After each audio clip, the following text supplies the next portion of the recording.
नमस्कार दोस्तों, आज के वीडियो में मैं एक रहस्यमय टॉपिक पे चर्चा करूंगा। उस टॉपिक का नाम है अघोर। अघोरी अघोरी साधु कैसे होते हैं, अघोरी साधुओं की लाइफ स्टाइल कैसी होती है, और उन्हीं उन्हीं से रिलेटेड मैं काफ़ी सारे विषयों पर आज चर्चा करूंगा। तो बेसिकली देखो, सबसे पहले मैं बताऊंगा कि अघोरी का मतलब क्या होता है, या अघोर शब्द का मतलब क्या होता है।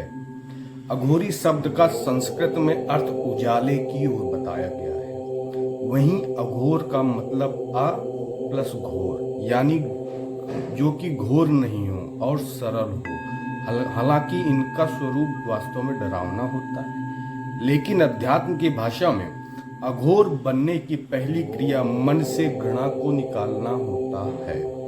अघोरी साधुओं को सांसारिक जो मोह माया होती है उससे कोई लेना देना नहीं होता। न किसी के प्रति द्वेष, ना ही किसी के प्रति घृणा उनके दिमाग में चलती है। वो सिर्फ और सिर्फ अपनी अध्यात्म में लीन होते हैं।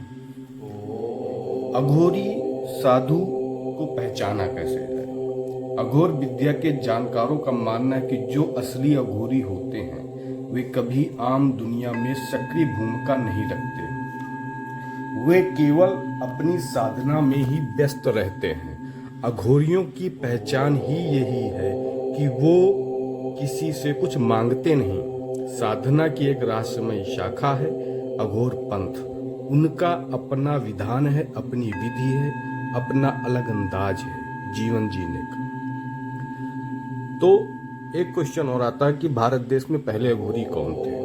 तो बाबा कनीर राम भारत के चंदौली में पैदा हुए एक अघोरी तपस्वी थे। कुछ स्रोतों के अनुसार उन्हें शैव धर्म के अघोरी संप्रदाय का प्रवर्तक माना जाता है। उन्हें भगवान शिव का अवतार भी लोग मानते हैं। आजकल साधुओं को लोग विभिन्न विभिन्न प्रकार की आस्थाओं को लेकर के भगवान गुरु मान लेते हैं, महाराज मान लेते हैं, या भगवान का अवतार मान लेते हैं। तो ये तो हमारी आपस की सोच है, जो जैसा सोचे उसकी सोच पे डिपेंडेंट होता है। लेकिन जो भारत के पहले अघोरी थे उनका नाम बाबा कनीराम था, जो चंदौली में पैदा हुए थे। अब अघोर पंथ की उत्पत्ति कैसे हुई, अब इस पे बात करते हैं। अघोर पंथ के प्रेरणता भगवान शिव माने जाते हैं। कहा जाता है कि भगवान शिव ने स्वयं अघोर पंथ को प्रतिपादित किया था। अवधूत भगवान दत्तात्रेय को भी अघोर शास्त्र का गुरु माना जाता है। अवधूत दत्तात्रेय को भगवान शिव का अवतार भी मानते हैं। अघोर संप्रदाय के विश्वासों के अनुसार ब्रह्मा, विष्णु और शिव, इन तीनों के अंश और स्थूल रूप में दत्तात्रेय जी ने अवतार लिया। अघोर संप्रदाय के एक संत के रूप में बाबा किनाराम की पूजा होती है। जो मैंने आपको पहले बताया कि भारत के प्रथम अघोरी कौन थे। अघोर संप्रदाय के व्यक्ति शिव जी के अनुयायी होते हैं। इनके अनुसार शिव स्वयं में संपूर्ण है और जड़ चेतन समस्त रूपों में विद्यमान है, अर्थात संसार के कण कण में भगवान भोलेनाथ का निवास है। इस शरीर में मन को साध कर और जड़ चेतन और सभी स्थितियों का अनुभव करके इन्हें जानकर मोक्ष की प्राप्ति की जा सकती है। अर्थात एक तरीके से अपने संपूर्ण इंद्रियों को अपने बस में करके अध्यात्म को अपनाना होता है, जिससे कि इंसान का कल्याण हो जाता है। जो अघोर साधनाएं होती हैं, अघोर साधनाएं मुख्यतः शमशान घाट और निर्जन स्थानों पर की जाती हैं। शिव साधना एक विशेष क्रिया है जिसके द्वारा स्वयं के अस्तित्व के विभिन्न चरणों की प्रतीकात्मक रूप में अनुभव किया जाता है। अघोर विश्वास के अनुसार अघोर शब्द मूलतः दो शब्द अ और घोर से मिलकर बना है, जिसका अर्थ है कि घोर न हो, अर्थात सहज और सरल हो।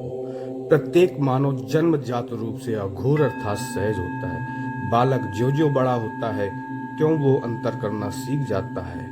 कहीं मैंने पढ़ा था, मैंने ये भी सुना था कि इंसान की बाल्यावस्था में स्मरण करने की शक्ति काफी प्रबल होती है।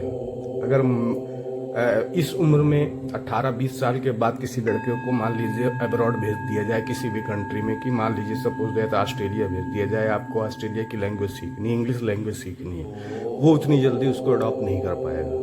बट एक बच्चे को अगर भेज दिया जाए, 3-4 साल बच्चे को, अगर वो 8-10 साल का होकर के वापस लौटता है तो उससे अच्छी इंग्लिश शायद ही कोई बोल पाए। और बाद में उसके अंदर विभिन्न बुराइयां और असहजताएं घर लेती हैं और वो अपने मूल प्रकृति यानी अघोर रूप में नहीं रह जाता। अघोर साधना के द्वारा पुनः अपने सहज और मूल रूप में आ सकते हैं और इस मूल रूप का ज्ञान होने पर ही मोक्ष की प्राप्ति संभव है। अघोर संप्रदाय के साधक समदृष्टि के लिए नर मुंडों की माला पहनते हैं और नर मुंडों को पात्र के तौर पर प्रयोग भी करते हैं। चिता के भस्म का शरीर पर लेपन और चिता अग्नि पर भोजन पकाना इत्यादि सामान्य कार्य हैं। अघोर दृष्टि में स्थान भेद भी नहीं होता, अर्थात महल या शमशान घाट उनके लिए एक समान होता है। अघोरी ज्यादातर आपको वाराणसी या काशी को भारत के सबसे प्रमुख अघोरी स्थान के तौर पर मानते हैं। भगवान शिव की स्वयं की नगरी होने के कारण यहाँ विभिन्न अघोर साधकों ने तपस्या भी की है। यहाँ बाबा कनीराम का स्थल एक महत्वपूर्ण तीर्थ भी है।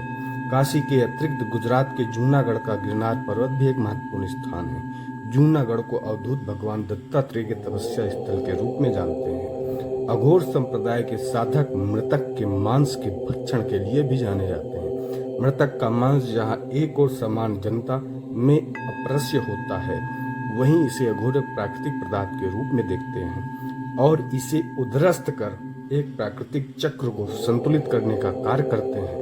मृत मांस भक्षण के लिए उनकी समदर्शी दृष्टि विकसित करने की भावना भी काम करती है।